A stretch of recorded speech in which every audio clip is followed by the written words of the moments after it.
Next is seasoning of a timber. Seasoning क्या होती है? सीजनिंग क्या है? बेसिकली क्या है कि जो भी पेड़ है उसमें वाटर होता है, ठीक है। जो हमने रिसेंटली कोई ट्री फेल किया होगा तो उसमें पानी उसमें होगा ही होगा, और जो भी उसका ड्राई वेट है उसका 50% का पानी होता है। More than 50% of water by it is dry weight होता है उसका। It is needed to dry, ये हमको सुखाना ही सुखाना है ताकि हम तब हम इसको यूज कर सकते हैं। अदरवाइज क्या होगा कि अगर हमने इसमें पानी रखा तो इसमें श्रिंकेज आ सकती है, रैपिंग आ सकती है, जो कि हमारे बहुत प्रॉब्लम हो सकती है बाद में, हम अगर हमने उस वाली टिम्बर को यूटिलाइज किया हो किसी भी इंजीनियरिंग एक्टिविटीज के लिए। तो seasoning is done to remove sap and moisture present in the timber, ठीक है। तो बेसिकली सीजनिंग इसीलिए करते हैं ताकि हम सैप और मॉइस्चर जो प्रेजेंट है टिम्बर में उसको निकाला जाए। तो जैसे कि हमें advantage of seasoning of timber, क्या क्या एडवांटेज हो सकती हैं अगर हम टिम्बर में से ये, सबसे पहले can be used as a fuel. अगर हमने टिम्बर में सीजनिंग अच्छे से की है तो हम उस चीज को हम यूटिलाइज कर सकते हैं किसी चीज में, फ्यूल में भी, fuel as a fuel use कर। अगर गीला होगा तो वो सूखेगा नहीं, तो हमें वो काम पे नहीं आ जाएगा। इसमें क्या होगा, वेट भी कम हो जाएगा। अगर हमें एक जगह से ट्रांसपोर्ट करना है दूसरी जगह तक, हमने उसको सीजनिंग अच्छे से की है तो हम उसको अच्छे से ट्रांसपोर्ट कर सकते हैं। और तीसरी चीज क्या है कि इसकी हार्डनेस भी इंप्रूव हो जाएगी, स्ट्रेंथ इंप्रूव हो जाएगी और टफनेस ऑफ ए टिम्बर भी, ठीक है। Chances of cracks it should be less, shrinkage should be less, more workable है ये हमारे पास, मेंटेन शेप एंड साइज, जो भी हमने इसका शेप एंड साइज रखा हुआ है तो वो वैसे ही रहेगा अगर इसमें पानी ना हुआ तो। अगर उसमें पानी होगा तो ऑब्वियसली शेप इसकी चेंज हो सकती है, मुड़ सकती है, रैपिंग हो सकती है इसकी, ठीक है। अब ये जो सीजनिंग है ये कैसे किया जाता है? सीजनिंग कर सकते हैं हम दो तरीकों से। एक तो है हमारे पास नेचुरल सीजनिंग, दूसरा है हमारे पास आर्टिफिशियल सीजनिंग। ये दो तरह से हम सीजनिंग्स कर सकते हैं। नेचुरल सीजनिंग क्या होती है? नेचुरल सीजनिंग वो है कि अगर हमारे पास प्लैंक्स ऑफ वुड्स है, इनको हम अल्टरनेट लेयर्स में रखते हैं, ठीक है। इनको हम अल्टरनेट लेयर्स में रखेंगे सुखाने के लिए। It can be done by natural layer. ये कौन काम, ये कैसे होता है कि ये नेचुरली होता है and sometimes referred as air seasoning, और इसको एयर सीजनिंग का नाम भी दिया गया है, ठीक है। As it has no control over drying process, इसमें कोई भी कंट्रोल नहीं है। क्या मतलब है कहने का कि कहीं से ज्यादा ड्राई हो सकती है, कहीं से कम ड्राई हो सकती है, अनइवन ड्राइंग प्रोसेस हो सकता है। तो श्रिंकेज, ट्विस्टिंग एंड रैपिंग जो है वो रिड्यूस हो सकती है। मतलब क्या reduce?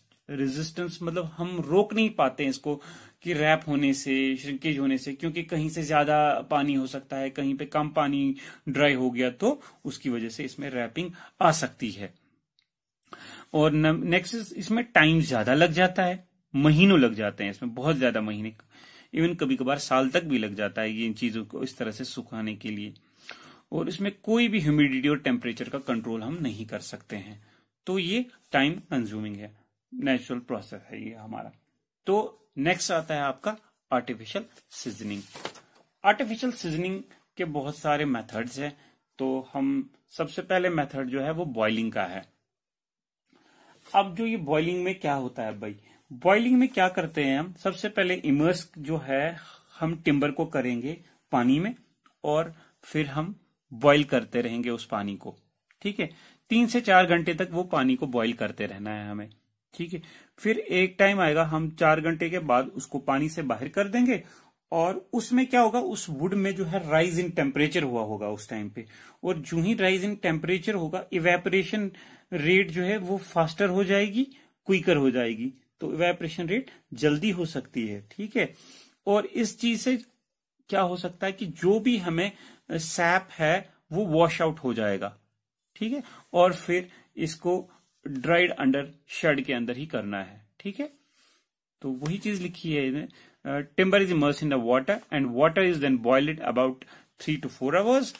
Next is then dried under a shed. By this process sap is washed out. तो सबसे पहले ही जब सैप खत्म हो गया तो हमें बाकी अब क्या करना है, वाटर ही खाली निकालना है, सैप तो पहले से ही निकल चुका है।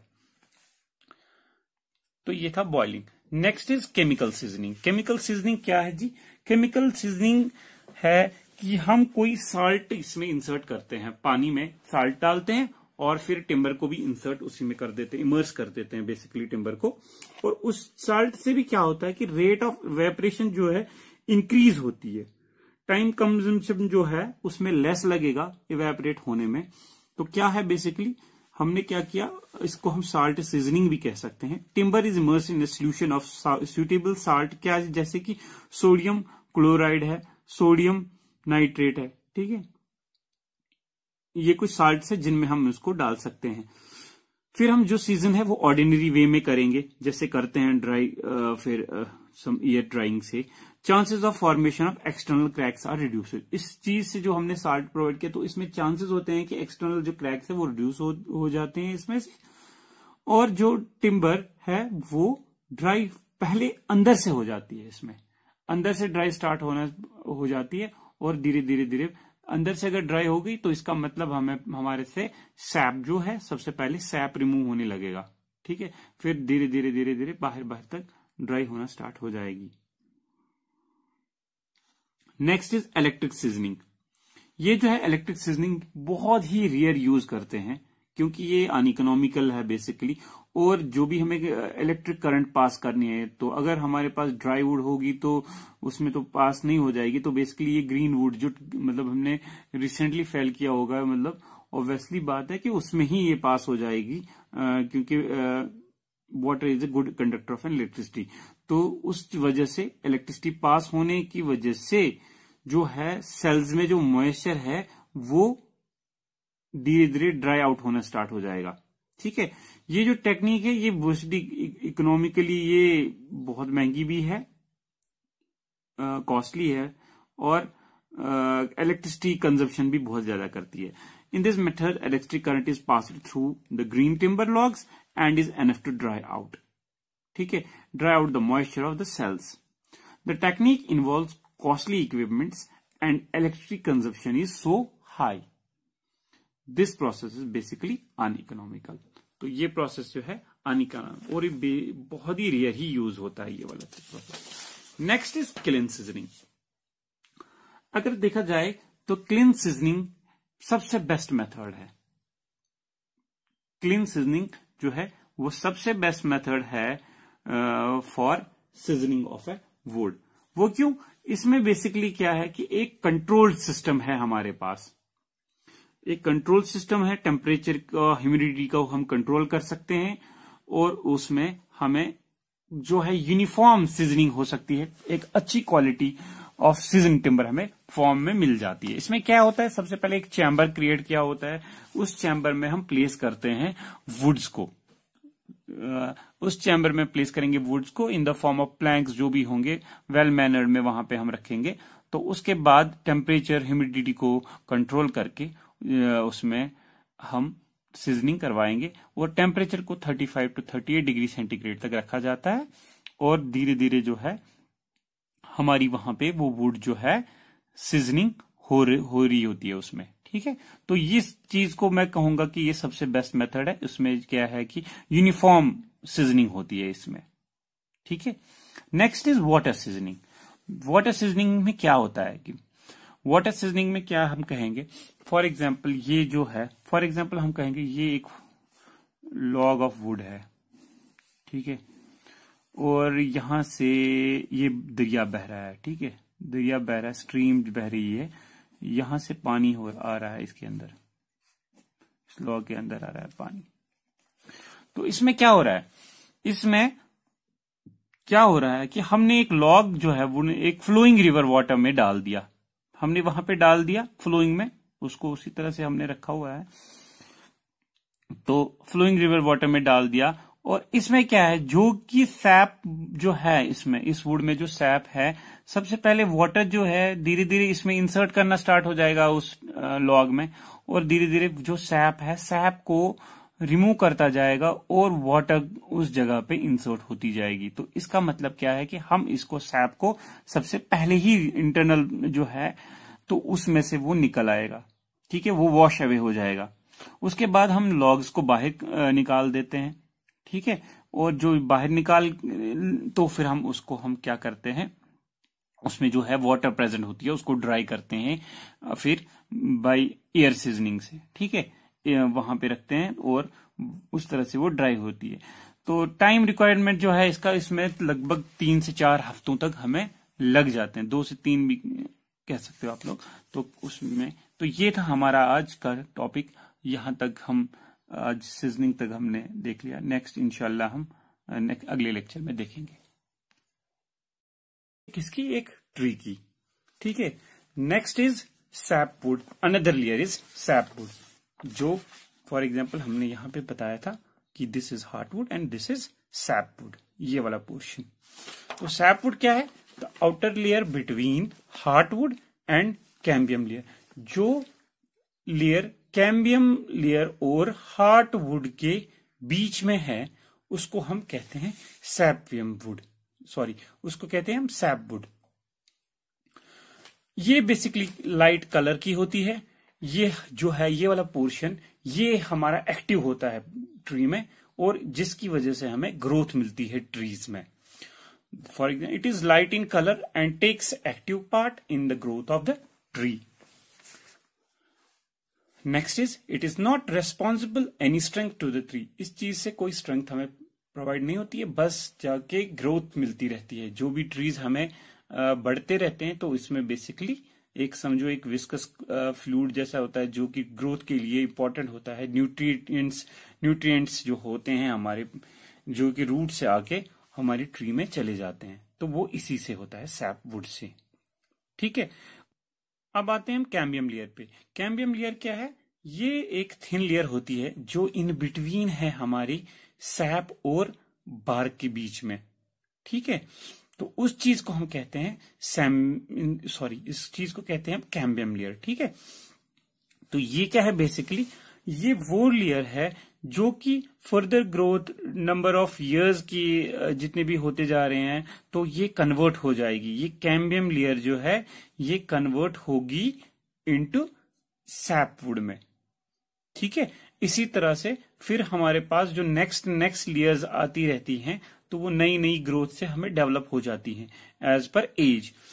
It should not be expose to external atmosphere. अगर फॉर एग्जाम्पल हमारा जो बार्क का है, वो जो बाहर वाला पोर्शन है वो फॉर एग्जाम्पल उखड़ गया, तो उस चीज से ये एक्सपोज हो गई टू द एक्सटर्नल एटमॉस्फेयर, जिसकी वजह से हमारा ट्री ग्रोथ करने में डिफिकल्टी आएगी, हमारा ट्री डेड हो सकता है। तो इसलिए बार्क जो है, एक्सटर्नल बार्क जो होती है वहां पे, वो हमें नहीं उठना चाहिए उसमें से, ठीक है। तो ये था हमारा कैम्बियम लेयर। उसके बाद हमारा है बार्क, जो कि मैंने दिखाया हुआ था आउटर ये जो है लेयर वो प्रोटेक्टिव लेयर है। Outer protective layer protecting cambium layer of a tree, जो कि किसको करती है प्रोटेक्ट, कैम्बियम लेयर को करती है प्रोटेक्ट, ठीक है। उसके बाद क्या है, मेडुलरी रेज। मेडुलरी रेज क्या होते हैं, फॉर एग्जांपल जो रेज यहां से पिच से अप टू कैम्बियम लेयर तक आते रहते हैं, ये वाली रेज, ये इस चीज को क्या कहेंगे हम, मेडुलरी रेज, मेडुलरी रेज, ठीक है।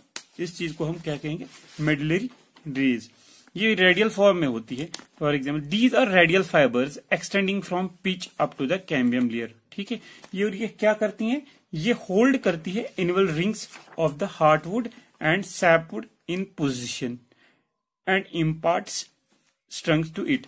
क्या मतलब है इसका, ये जो फॉर एग्जाम्पल ये वाले ये इनवल रिंग्स है, ये जो मैं बनाने जा रहा हूं, सैपवुड में हो, हार्टवुड में हो, ये इनवल रिंग्स जो है, बेसिकली ये जो इनवल रिंग्स है ये किससे बनती है, ये नंबर ऑफ ईयर्स से। जितने भी नंबर ऑफ ईयर्स होते जाएंगे ये लेयर एक एक बनती जाएगी, इनवल रिंग एक एक बनती जाएगी।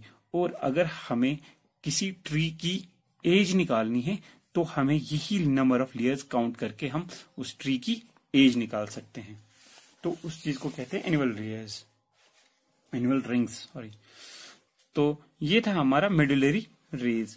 उसके बाद आता है क्लासिफिकेशंस ऑफ ट्री, ठीक है। ट्रीज जो है ये दो किस्म के हो सकते हैं। सबसे पहले एक्सोजीनस ट्रीज और एंडोजीनस ट्रीज।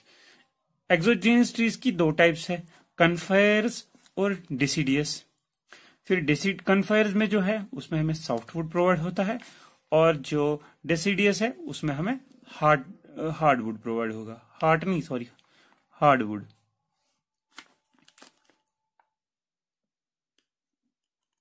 हार्डवुड, ठीक है, उसमें हमें हार्डवुड प्रोवाइड होगा।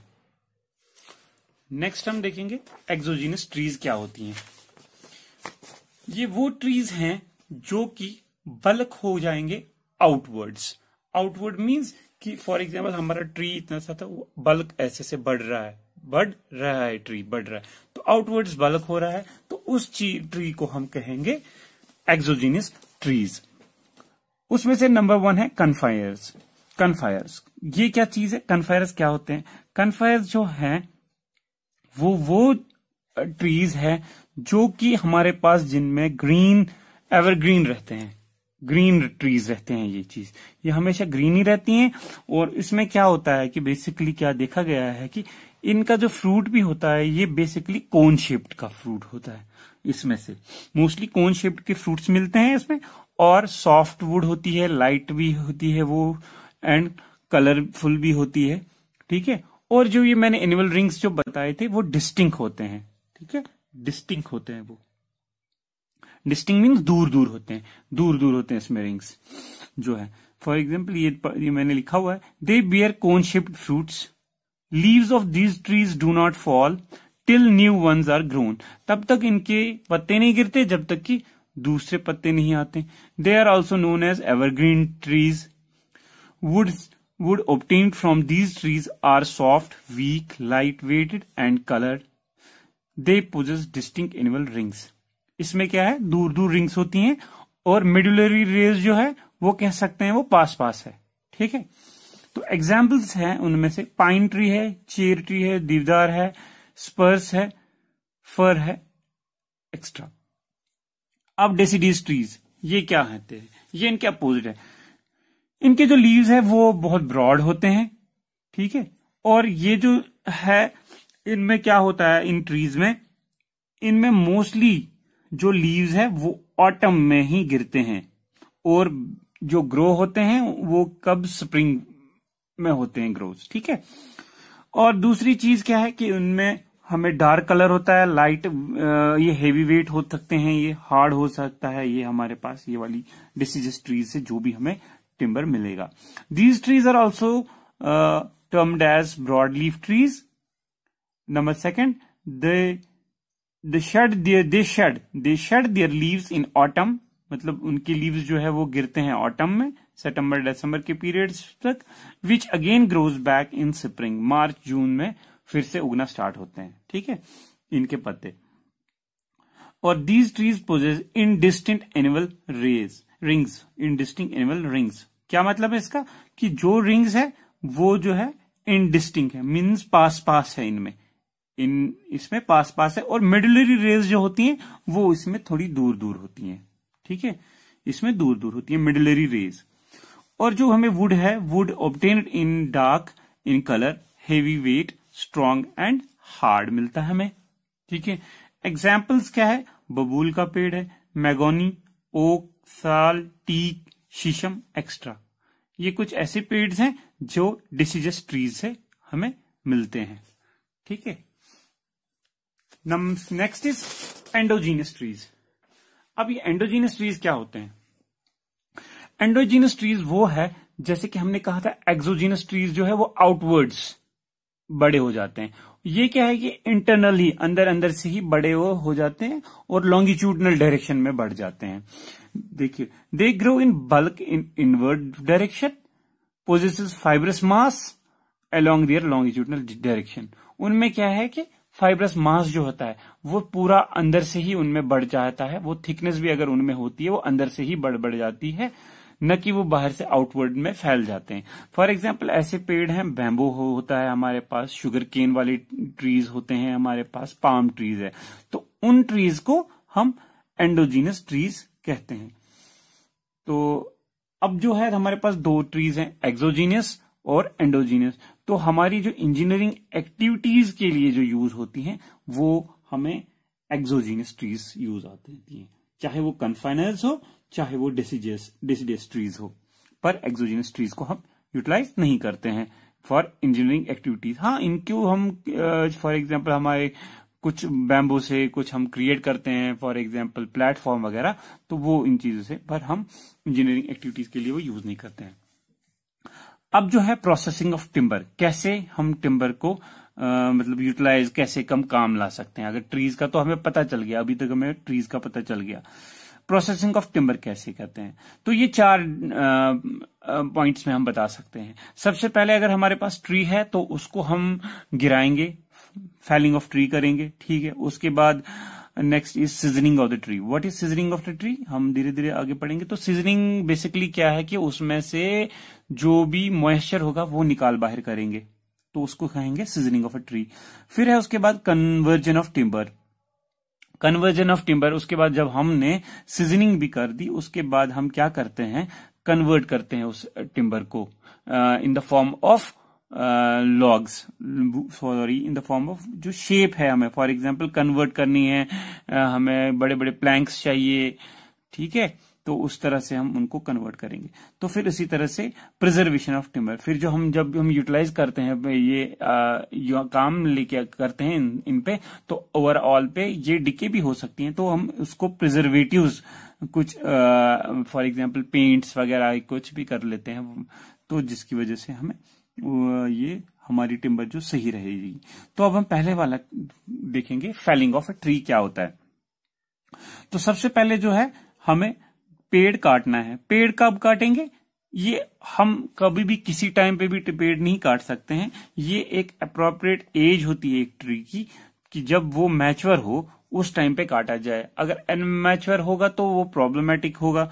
और दूसरी बात क्या होती है इसमें कि हमें सीजन भी देखना पड़ता है कि कोई ट्री अगर हम कोई चीज हमें अगर यूज करनी है, ट्री यूटिलाइज करनी है, तो वो कब बेस्ट होगा, कब निकाला जाएगा। फॉर एग्जांपल अब हमारे फॉर एग्जांपल यहाँ पे हम हिली एरियाज में रह रहे हैं, फॉर एग्जांपल ये कश्मीर की बात करूंगा मैं, ये हिली एरियाज है, तो इसमें आपने देखा होगा जो हमारी ट्रीज हैं वो मोस्टली कट करते हैं हम विंटर सीजन में, ठीक है, क्योंकि उस टाइम पे जो भी मैंने वो कहा था सैप वुड में जो भी हमें फ्लूइड्स या न्यूट्रिशंस होते हैं वो सारे डाउन हो चुके होते हैं, तो हम उस चीज को काट सकते हैं उस टाइम पे।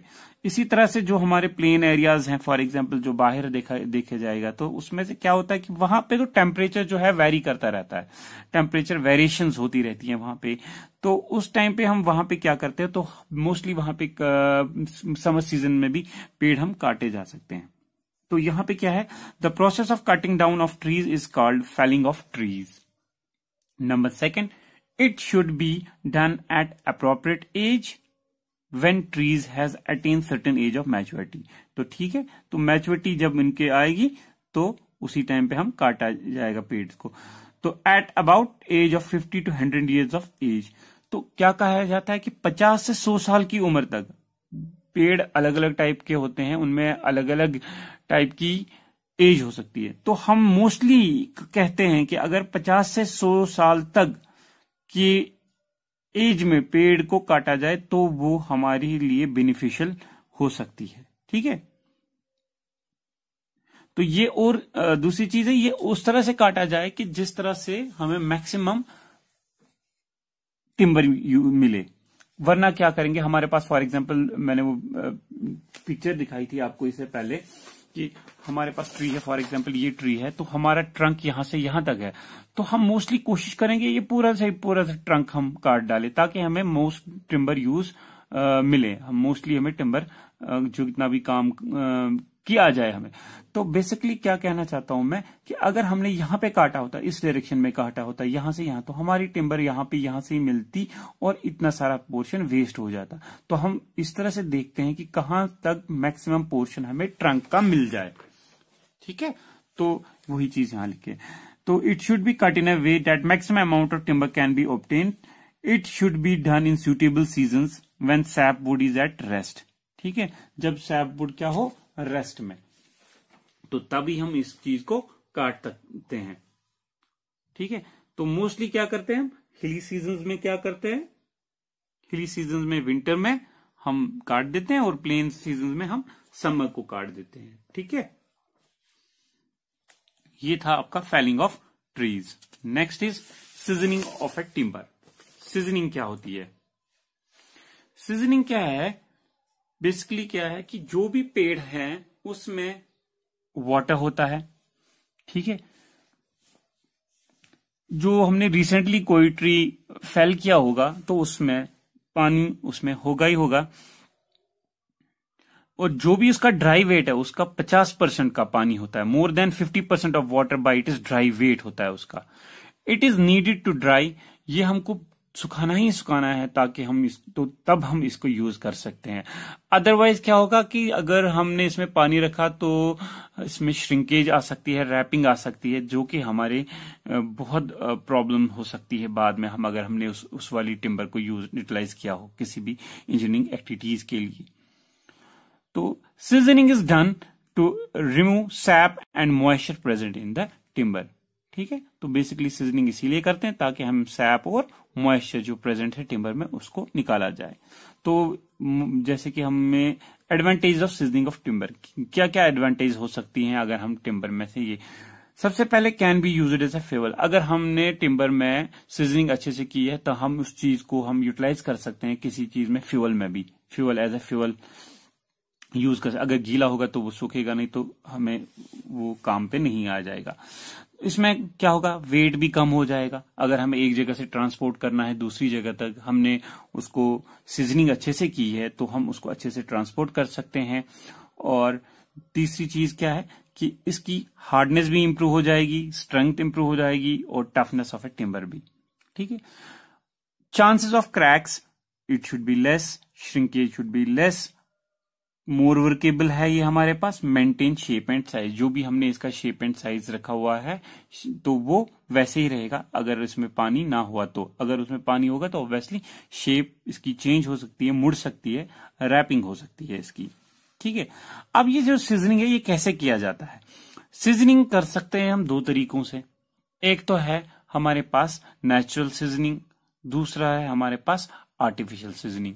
ये दो तरह से हम सीजनिंग्स कर सकते हैं। नेचुरल सीजनिंग क्या होती है? नेचुरल सीजनिंग वो है कि अगर हमारे पास प्लैंक्स ऑफ वुड्स है, इनको हम अल्टरनेट लेयर्स में रखते हैं। ठीक है, इनको हम अल्टरनेट लेयर्स में रखेंगे सुखाने के लिए।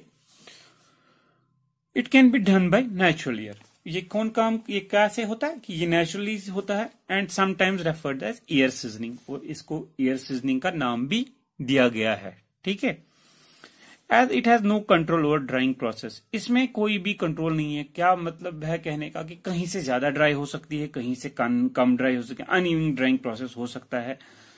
तो श्रिंकेज, ट्विस्टिंग एंड रैपिंग जो है वो रिड्यूस हो सकती है। मतलब क्या रिड्यूस? रेजिस्टेंस, रेजिस्टेंस मतलब हम रोक नहीं पाते हैं इसको कि रैप होने से, श्रिंकेज होने से, क्योंकि कहीं से ज्यादा पानी हो सकता है, कहीं पे कम पानी ड्राई हो गया तो उसकी वजह से इसमें रैपिंग आ सकती है। और नेक्स्ट इसमें टाइम ज्यादा लग जाता है, महीनों लग जाते हैं इसमें, बहुत ज्यादा महीने, इवन कभी कभार साल तक भी लग जाता है ये इन चीजों को इस तरह से सुखाने के लिए। और इसमें कोई भी ह्यूमिडिटी और टेम्परेचर का कंट्रोल हम नहीं कर सकते हैं, तो ये टाइम कंज्यूमिंग है, नेचुरल प्रोसेस है ये हमारा। तो नेक्स्ट आता है आपका आर्टिफिशियल सीजनिंग। आर्टिफिशियल सीजनिंग के बहुत सारे मेथड्स हैं, तो हम सबसे पहले मेथड जो है वो बॉइलिंग का है। अब जो ये बॉइलिंग में क्या होता है भाई, बॉइलिंग में क्या करते हैं हम, सबसे पहले इमर्स जो है हम टिम्बर को करेंगे पानी में और फिर हम बॉईल करते रहेंगे उस पानी को। ठीक है, 3 से 4 घंटे तक वो पानी को बॉईल करते रहना है हमें। ठीक है, फिर एक टाइम आएगा हम 4 घंटे के बाद उसको पानी से बाहर कर देंगे, और उसमें क्या होगा, उस वुड में जो है राइज इन टेम्परेचर हुआ होगा उस टाइम पे, और जो ही राइज इन टेम्परेचर होगा इवेपोरेशन रेट जो है वो फास्टर हो जाएगी, क्विकर हो जाएगी, तो इवेपोरेशन रेट जल्दी हो सकती है। ठीक है, और इस चीज से क्या हो सकता है कि जो भी हमें सैप है वो वॉश आउट हो जाएगा। ठीक है, और फिर इसको ड्राइड अंडर शेड के अंदर ही करना है। ठीक है, तो वही चीज लिखी है इन्हें, timber is immersed in the water and water is then boiled about 3 to 4 hours. Next is then dried under a shed. By this process sap is washed out. तो सबसे पहले ही जब सैप खत्म हो गया तो हमें बाकी अब क्या करना है, वाटर ही खाली निकालना है, सैप तो पहले से ही निकल चुका है। तो ये था boiling. Next is chemical seasoning. Chemical seasoning क्या है जी? केमिकल सीजनिंग है कि हम कोई साल्ट इसमें इंसर्ट करते हैं, पानी में साल्ट डालते हैं और फिर टिम्बर को भी इंसर्ट उसी में कर देते हैं, इमर्स कर देते हैं बेसिकली टिम्बर को। और उस साल्ट से भी क्या होता है कि रेट ऑफ इवेपोरेशन जो है इंक्रीज होती है, टाइम कंजम्पशन जो है उसमें लेस लगेगा इवेपोरेट होने में। तो क्या है बेसिकली हमने क्या किया, इसको हम साल्ट सीजनिंग भी कह सकते हैं। Timber is immersed in solution of suitable salt, क्या है जैसे कि सोडियम क्लोराइड है, सोडियम नाइट्रेट है, ठीक है, ये कुछ साल्ट है जिनमें हम उसको डाल सकते हैं। फिर हम जो सीजन है वो ऑर्डिनरी वे में करेंगे जैसे करते हैं ड्राई, फिर सम एयर ड्राइंग से।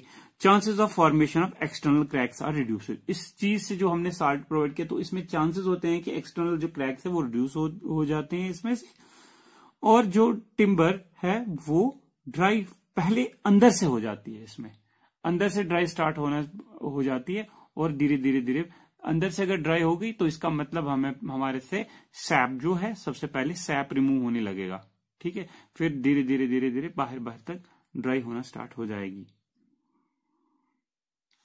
Next is electric seasoning. ये जो है इलेक्ट्रिक सीजनिंग बहुत ही रेयर यूज करते हैं क्योंकि ये अनइकोनॉमिकल है बेसिकली, और